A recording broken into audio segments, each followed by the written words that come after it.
ওং নমো ভগবতে বাসুদেবায়। ওং নমো ভগবতে বাসুদেবায়। ওং নমো ভগবতে বাসুদেবায়। রামায়ণ অরণ্যকাণ্ড সর্গ 1। এখানে শ্রীরাম গভীর অরণ্যে প্রবেশ করবে। অত্রিমুনির আশ্রম থেকে বিদায় নিয়ে এবার শ্রীরাম দণ্ডকারণ্যে প্রবেশ করার সিদ্ধান্ত নেয় এবং প্রবেশ করে। কারণ অত্যাধিক পরিচিত হয়ে গেছিল, তাই তিনি গভীর বনে প্রবেশ করার সিদ্ধান্ত নেন, যাতে আর প্রজারা এসে তাকে দর্শন করতে না পারে। প্রবেশ করে সেখানে তিনি তপস্বীদের আশ্রম দর্শন করলেন। দূর থেকে তিনি যখন দেখলেন কুশ ও ছিন্ন বস্ত্র ছড়িয়ে ছিটিয়ে আছে বাইরে, কিন্তু যখন ভিতরে প্রবেশ করলেন তখন দেখলেন অঙ্গন পরিষ্কার ঝাড় দেওয়া আছে, অগ্নিশালা আছে, দর্শন করলেন। অগ্নিতে ঘৃত পাত্র দর্শন করলেন। এবার ঢুকেই তিনি বুঝতে পারলেন যে এখানে ব্রহ্মতেজের প্রভাব কতখানি। আশ্রম পশু পাখি সমাকীর্ণ ছিল, সরোবর ছিল, পুষ্প গাছ ছিল, ফলের রস ছিল। এবার যখন তিনি প্রবেশ করলেন মুনিদের দর্শন করলেন। মুনিরা কেমন ছিল? ফলমূল আহারকারী, জিতেন্দ্রিয়, অগ্নিসম তেজদীপ্ত, মৃগ চর্ম বসন পরিহৃত, সকলে সর্বদা বেদ মন্ত্র পাঠে রত আছে। ধনুকে জয়ামুক্ত করে তিনি আশ্রমে প্রবেশ করলেন, কারণ আর অস্ত্রের প্রয়োজন নেই। মুনিরা তাকে আলিঙ্গন করে, অভ্যর্থনা প্রদান করে। শ্রীরামকে দেখে সকলে বিস্মিত হয়, আশীর্বাদ দান করে।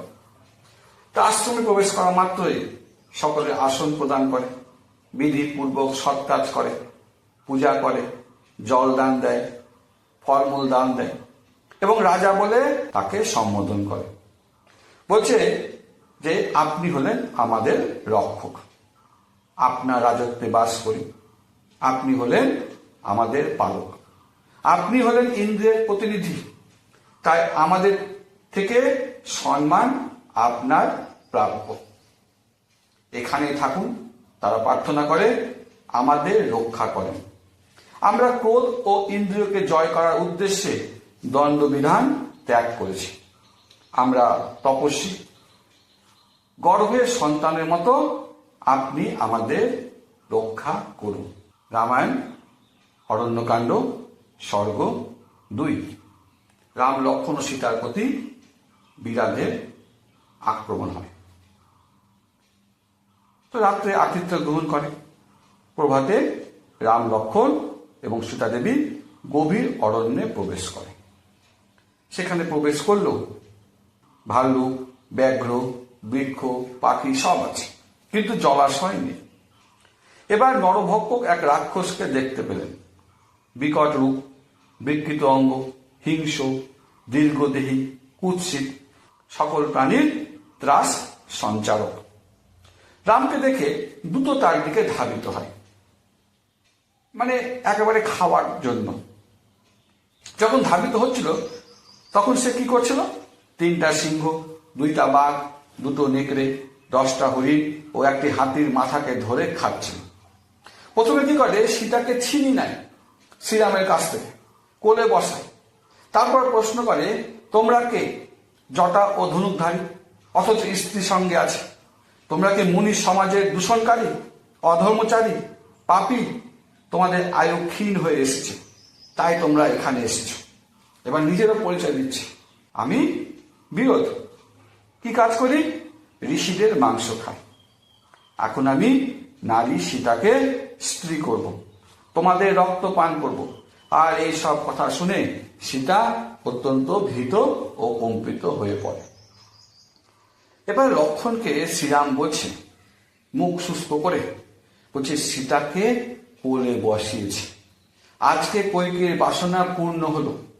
পুত্রের রাজ্যতে সন্তুষ্ট হয়নি, আজকে তার সকল বাসনা পূর্ণ হলো। আজকে সব থেকে বেশি কষ্ট পেলাম, পিতার মৃত্যুতেও আমি এত কষ্ট পাইনি। তখন সর্বের মতো নিঃশ্বাস ত্যাগ করতে করতে লক্ষ্মণ বলছে, আপনি দুঃখ কেন পাচ্ছেন? আপনি ইন্দ্র সম, সকল জীবের প্রভু, অনাথের মতো রোদন কেন করছেন?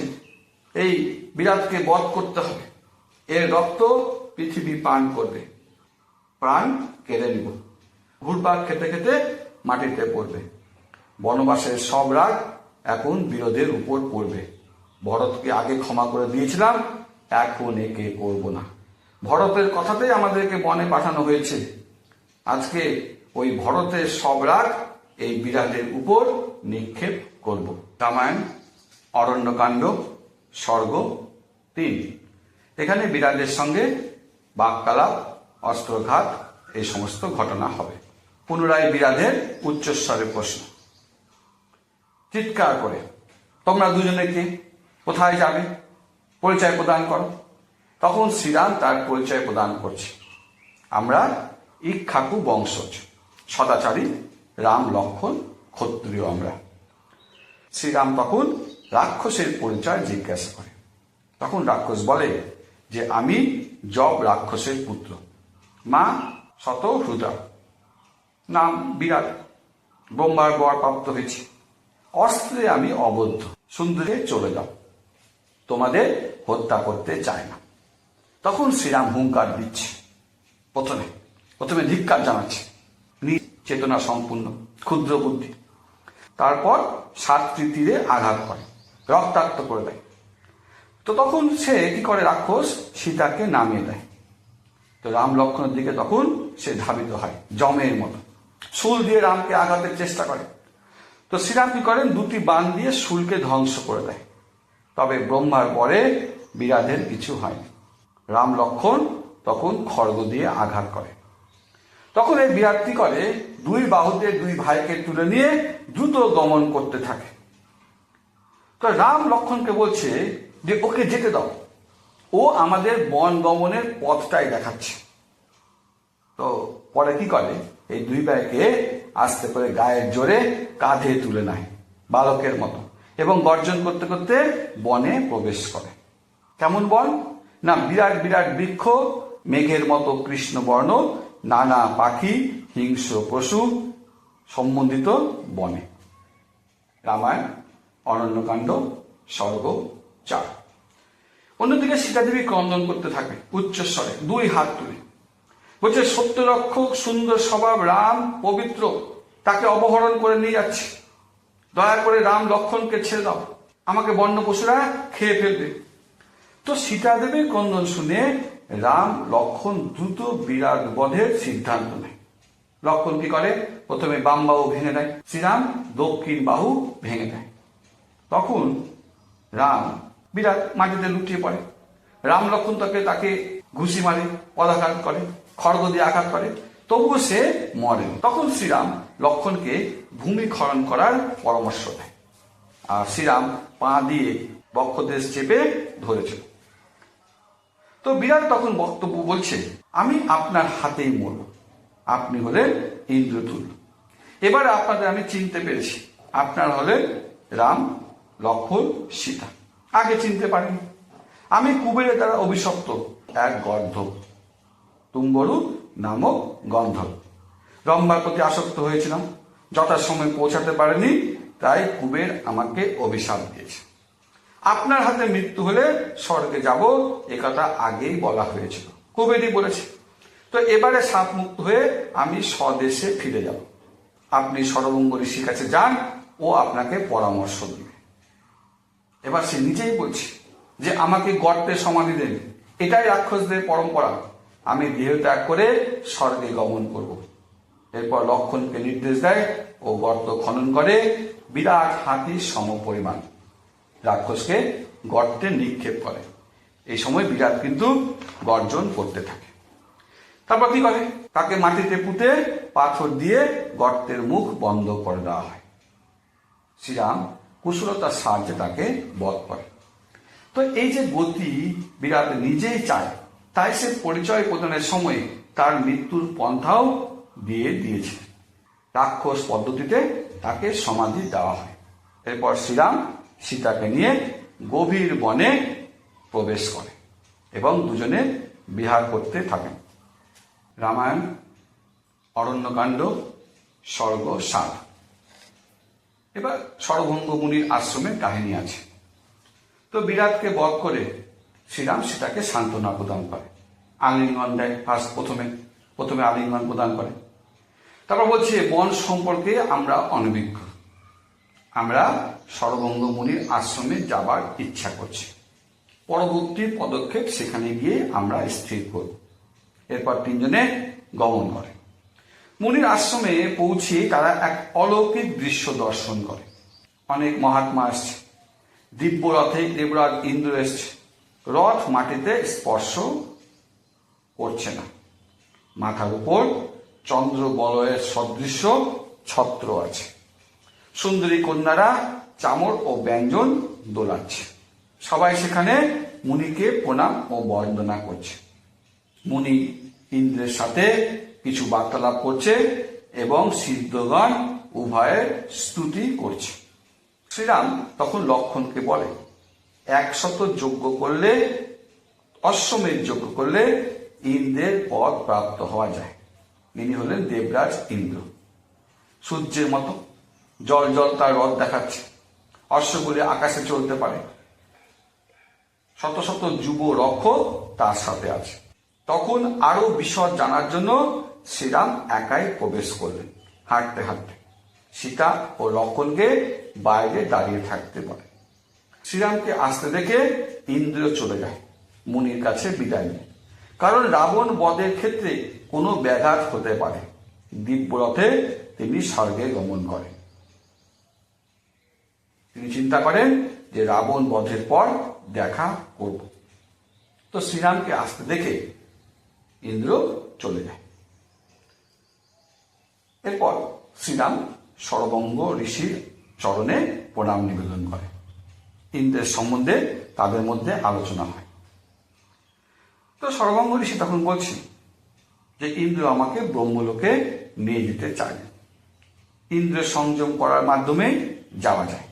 আমি তপস্যা করে পেয়েছি এই ব্রহ্মলোকে যাওয়ার পথ। তুমি আমার প্রিয়, তাই তোমাকে দর্শনের জন্য আমি থেমে গেলাম।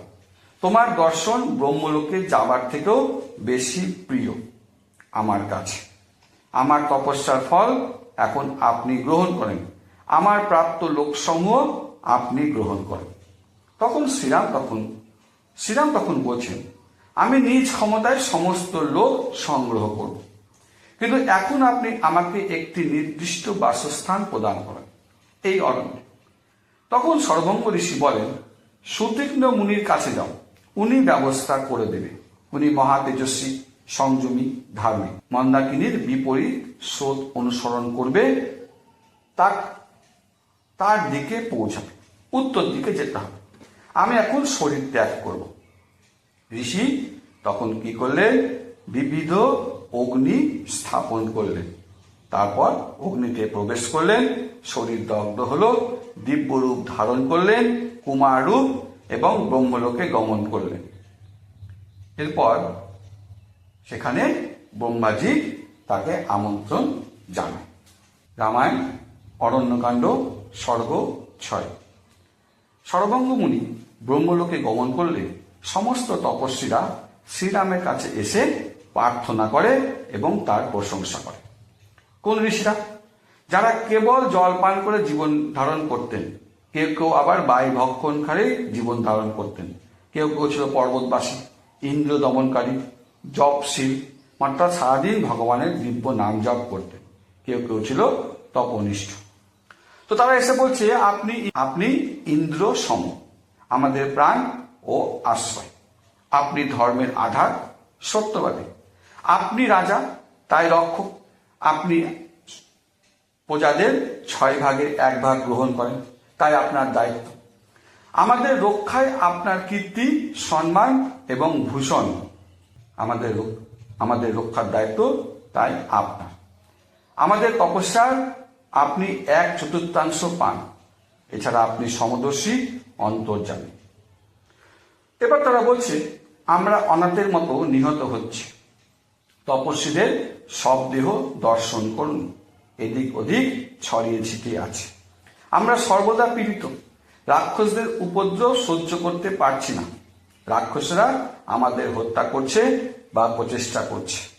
আমরা আপনার শরণাগত, আপনি রক্ষা করুন, অন্য কোনো নিরাপদ আশ্রয় আমাদের নেই। তখন শ্রীরাম বলছেন যে আপনাদের রক্ষা করাই আমার কর্তব্য, আপনাদের রক্ষা করলেই আমার বনবাস মহাফলপ্রদ হবে। নিশ্চিত হন, এখন আপনারা আমার বীরত্ব দেখবেন। এই পিতার আদেশ, এই জন্যই দৈবক্রমে আমি এসেছি। সকলে মিলে তখন সুতীক্ষ্ণ মুনির দিকে গমন করতে শুরু করে। রামায়ণ অরণ্যকাণ্ড স্বর্গ 7। সকলে সুতীক্ষ্ণ মুনির আশ্রমে প্রবেশ করে। ইনি অগস্ত্য মুনির জ্ঞানী শিষ্য। পর্বতের নিচে আশ্রয়, বৃক্ষ, ফল, ফুল, বনের সমাগম সেখানে, বহু পুষ্প বৃক্ষ পরিপূর্ণ। সুশোভিত মুনিকে দেখলেন ধ্যানে মগ্ন আছে, কৃপা প্রার্থনা করেন। এরপর মুনিকে পরিচয় প্রদান করেন, বলছে আমি রাম, আমি রাম। মুনি তখন শ্রীরামকে আলিঙ্গন প্রদান করেন, বলছে আমি অধম, তবু আপনি আমাকে দর্শন দিতে এসছেন, আপনার অপেক্ষায় ছিলাম। ইন্দ্র বলেছেন, সেই জন্য আমি স্বর্গে যাইনি। আপনার পদার্পণে আমাদের আশ্রম রক্ষা পেল। তখন শ্রীরাম তার কাছে তপবনে একটি স্থান প্রার্থনা করেন। তখন মুনি তাকে বলছেন যে এখানে থাকুন, এখানে ফলমূল আছে, ঋষিদের যাতায়াত আছে, হরিণরাও নির্ভয় থাকে। হ্যাঁ, তারা এখানে এদিক ওদিক ঘুরে বেড়ায়, তাই উপদ্রব কেবলমাত্র হরিণদের। এই কথা শুনে শ্রীরাম ধনুক নামিয়ে রাখলেন। উপদ্রব করলেও তারা করুণার পাত্র। এ কথা বলে মুনি সন্ধ্যাকালীন উপাসনার জন্য গমন করেন। শ্রীরাম তখন ওই আশ্রমে রাত্রি বাসের ইচ্ছা প্রকাশ করেন। সুতীক্ষ্ণ মুনি সকলকে অন্ন প্রদান করেন। রাত্রে মুনির রাম প্রেমের বিকার হয়, নৃত্য করছেন, উচ্ছ্বাস আসছে তার মধ্যে। তিনি নিজেকে বলতেও ভুলে যান।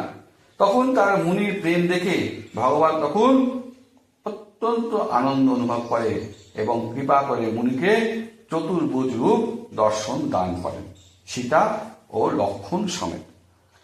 হরে কৃষ্ণ কৃষ্ণ কৃষ্ণ হরে হরে, হরে রাম রাম রাম হরে হরে। শিল প্রভুপাদ কি জয়।